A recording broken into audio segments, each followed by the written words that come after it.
വീണ്ടും ചൂതുകളിക്ക് തയ്യാറെടുക്കുന്നു എന്നറിഞ്ഞ് ഗാന്ധാരിദേവി ധൃതരാഷ്ട്രരോട് ഇപ്രകാരം പറഞ്ഞു. പ്രാണനാഥ, ഈ ദുര്യോധനൻ ചെയ്യുന്നതെല്ലാം ആപത്തിനെ ക്ഷണിച്ചു വരുത്തുകയാണ്. അങ്ങേക്കിത് മനസ്സിലാവുന്നില്ലേ? ഇവൻ ജനിച്ച സമയത്ത് കണ്ട ദുശ്ശകുനങ്ങൾ അങ്ങ് ഓർക്കുന്നില്ലേ? എന്തിന് ഇവനെ ഉപേക്ഷിക്കണമെന്ന് പോലും എല്ലാവരും അഭിപ്രായപ്പെട്ടു. പക്ഷേ ആ കുഞ്ഞിനെ നമ്മൾ ഉപേക്ഷിച്ചില്ല. സ്നേഹത്തോടെ വളർത്തി. അവൻ വളർന്നു വലുതായി. ആ ദുര്യോധനന്റെ ഇത്തരം ദുഷ്ചെയ്തികളെ അങ്ങ് തടയാത്തതെന്താണ്? പുത്രസ്നേഹം പ്രകടിപ്പിക്കേണ്ടത് ഇങ്ങനെയാണോ? അങ്ങ് ദയവായി ചിന്തിച്ചാലും. അവന്റെ പ്രവൃത്തികളെല്ലാം നാം അംഗീകരിച്ചു കൊടുത്താൽ ഒരിക്കലും തടഞ്ഞു നിർത്തുവാൻ കഴിയാത്ത ആപത്തുകൾ ഭാവിയിൽ വന്നു ചേരും എന്നതിൽ തർക്കമില്ല. ശാന്തരായി മടങ്ങിപ്പോയ പാണ്ഡവരെ വീണ്ടും ക്ഷണിച്ചു വരുത്തി ചൂതുകളിക്കുവാൻ പ്രേരിപ്പിക്കുന്നത് എന്ത് ധർമ്മമാണ്? ഗാന്ധാരിദേവി നിറമിഴികളോടെ ധൃതരാഷ്ട്രരോട് ഇപ്രകാരമൊക്കെ പറയുകയാണ്. ധർമ്മവും ന്യായവും ചേർന്ന് അങ്ങയുടെ ബുദ്ധി നേരായ മാർഗത്തിലൂടെ സഞ്ചരിക്കട്ടെ എന്നാണ് എൻ്റെ അപേക്ഷ. ഗാന്ധാരി ഇപ്രകാരം ധൃതരാഷ്ട്രരോട് പറഞ്ഞു നിർത്തി. ഗാന്ധാരിയുടെ വാക്കുകൾ കേട്ടിട്ടും ധൃതരാഷ്ട്രരുടെ മനസ്സിന് ഒരു മാറ്റവും ഉണ്ടായില്ല. അദ്ദേഹം പറഞ്ഞു, എല്ലാം വിധി പോലെ വരട്ടെ. വംശം നശിക്കുവാനാണ് വിധിയെങ്കിൽ അത് സംഭവിക്കട്ടെ. കുട്ടികളുടെ ആഗ്രഹം ഇപ്പോൾ നടക്കട്ടെ. പാണ്ഡവർ മടങ്ങി വന്ന് ചൂത് കളിക്കുവാൻ തയ്യാറാകട്ടെ. പ്രതിഗാമി ധൃതരാഷ്ട്രരുടെ സന്ദേശം യുധിഷ്ഠിരനെ അറിയിക്കുന്നു. എല്ലാം ഭഗവാന്റെ ആഗ്രഹമനുസരിച്ചാണല്ലോ നടക്കുന്നത്. രാജാവ് വീണ്ടും ചൂത് കളിക്കുവാൻ വിളിക്കുന്നതും ഈശ്വരേച്ഛയായിരിക്കും. അത് അംഗീകരിക്കാതിരിക്കുവാൻ കഴിയില്ലല്ലോ. ആപത്തിന് കാരണമാകുമെങ്കിലും ചൂത് കളിക്കുവാൻ സമ്മതിക്കാതെ നിവൃത്തിയില്ല. ഇത്തരത്തിലൊക്കെ പറഞ്ഞുകൊണ്ട് യുധിഷ്ഠിരൻ അനുജന്മാരോടുകൂടി മടങ്ങി വന്നു.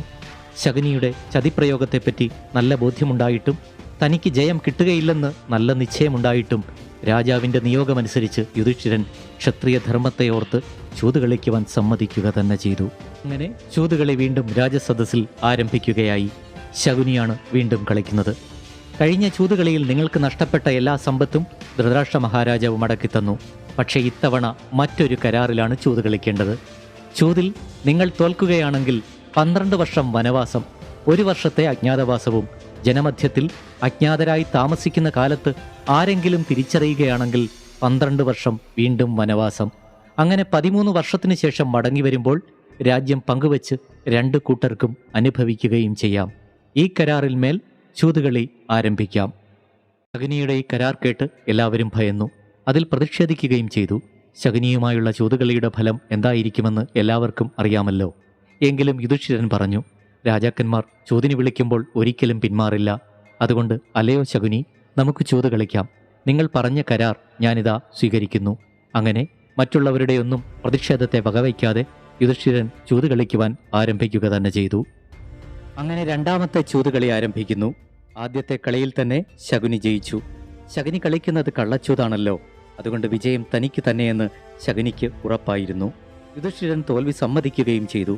കരാർ പ്രകാരം ചൂതിൽ തോറ്റ പാണ്ഡവർ വനവാസത്തിന് പോകണമെന്ന് ശകുനിയും ദുര്യോധനനും പറയുന്നു. ചൂതുകളിക്ക് മുൻപ് ആ കരാർ ഇരുകൂട്ടരും സമ്മതിച്ചതുമാണല്ലോ. അതുകൊണ്ട് ചൂതിൽ തോറ്റ പാണ്ഡവർ വനവാസത്തിന് പോയേ മതിയാവൂ.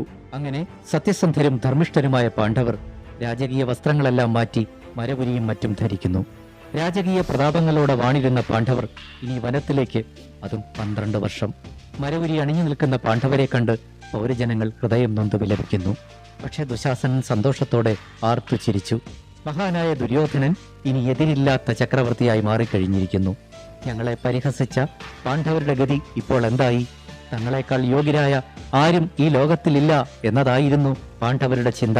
ഇപ്പോൾ എന്തായി? മരപുരിയും മാന്തോലുമൊക്കെയാണ് പാണ്ഡവർക്ക് യോജിച്ച വേഷം. കാട് തന്നെയാണ് പാണ്ഡവർക്ക് പറ്റിയ വാസസ്ഥലം. ദുശാസനന്റെ പരിഹാസവാക്കുകൾ തുടരുകയാണ്. പിന്നീട് ദ്രൗപദിയോടായി പരിഹാസം. ദ്രൗപദി, നീ എന്തിനാണ് ഇവരെ പിന്തുടരുന്നത്? നിനക്ക് യോജിച്ച ഭർത്താക്കന്മാർ ഇവിടെയുണ്ടല്ലോ.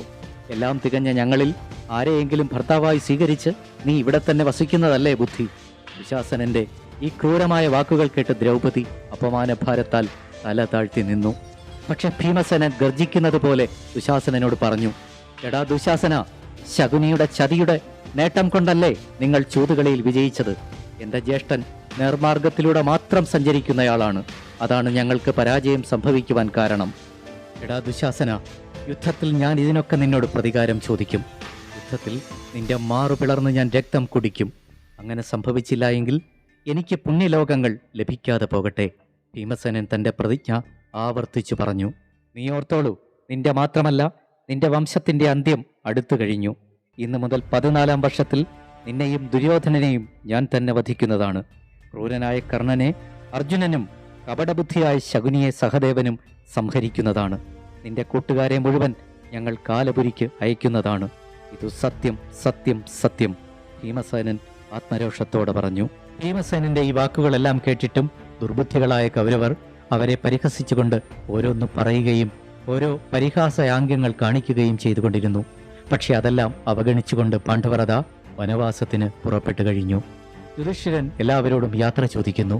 ഭീഷ്മ പിതാമഹൻ, ദ്രോണർ, വിതുരൻ, കൃപൻ മുതലായവരോടെല്ലാം യാത്ര പറഞ്ഞു. നിറമിഴികളോടെ എല്ലാവരും യുധിഷ്ഠിരന് യാത്രാനുമതി നൽകി. ഒടുവിൽ പൗരജനങ്ങളോടും മറ്റും യുധിഷ്ഠിരൻ യാത്ര ചോദിച്ചു. അദ്ദേഹം ദുഃഖത്തോടെ പറയുകയാണ്, ഇവിടെയുള്ള എല്ലാ രാജാക്കന്മാരോടും പൗരജനങ്ങളോടും ഞാൻ യാത്ര ചോദിക്കുന്നു. ഞങ്ങൾക്ക് വനവാസത്തിന് പോകുവാനായി അനുവാദം നൽകിയാലും ഇനി 13 വർഷത്തിന് ശേഷം കാണാം, അല്ലാതെ മാർഗമില്ല. യുധിഷ്ഠിരന്റെ ഈ വാക്കുകൾ കേട്ടിട്ട് ആർക്കും മറുപടി ഉണ്ടായില്ല. എല്ലാവരും നെഞ്ചു പൊട്ടുന്ന വേദനയോടെ നിന്നു. യാത്രാനുവാദം നൽകി. എല്ലാവരും മനസ്സുകൊണ്ട് പാണ്ഡവർക്ക് നന്മകൾ മാത്രം നേർന്നു. പാണ്ഡവർ വനവാസത്തിന് പുറപ്പെട്ടപ്പോൾ വിതുരൻ പറഞ്ഞു, കുന്തിദേവിക്ക് വനവാസം സഹിക്കുവാനുള്ള കഴിവ് ഇപ്പോഴില്ല. വൃദ്ധയായ പാണ്ഡവമാതാവ് എൻ്റെ ഒപ്പം താമസിക്കട്ടെ. നിങ്ങളെല്ലാവരും വനവാസത്തിന് പോയി വരിക. വിതുരൻ്റെ ഈ വാക്കുകൾ കേട്ട് പാണ്ഡവർ പറഞ്ഞു, അങ്ങ് ഞങ്ങൾക്ക് പിതൃതുല്യനാണ്. ഞങ്ങളുടെ അമ്മ അങ്ങയോടൊപ്പം സമാധാനത്തോടെ ഇവിടെ തന്നെ കഴിയട്ടെ. അങ്ങയുടെ തീരുമാനം ഞങ്ങൾക്കേറെ സന്തോഷം നൽകുന്നു. ഞങ്ങളിനി എന്താണ് ചെയ്യേണ്ടതെന്ന് കൂടി അങ്ങ് പറഞ്ഞു തന്നാലും. യുധിഷ്ഠിരൻ വിതുരനോട് ഇപ്രകാരം ചോദിക്കുകയും ചെയ്തു.